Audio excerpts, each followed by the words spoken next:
அப்படின்னா நம்ம கரெக்டான இதுல இந்த வளைவு கொடுக்கணும். கரெக்டான இடத்துல இந்த வளைவு கொடுத்து இப்படி கொண்டு வந்தா மட்டும்தான் இது வந்து நம்ம போடும்போது அந்த பிளவுஸ் வந்து கரெக்டான ஷேப்ல வந்து நமக்கு உட்காரும். அப்ப என்ன பண்ணணும் அப்படின்னா, இங்க 1/2 இன்ச் வைக்கிறீங்கன்னா இங்க என்ன ரவுண்டு வருதோ அந்த ரவுண்டு வந்து கரெக்டா கொண்டு வந்துருங்க. அதுக்கப்புறம் இங்க ஒரு 1/4 இன்ச் நீங்க ஸ்லாண்டிங் பண்ணிக்கலாம்.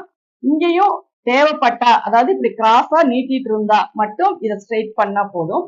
அதையும் நம்ம ஸ்ட்ரெயிட் பண்ணிக்கலாம். இப்ப இங்க இருந்து இங்க மெஷர் பண்ணும்போது நமக்கு 1/4 செஸ்ட் ரவுண்டு நமக்கு கரெக்டா வரணும்.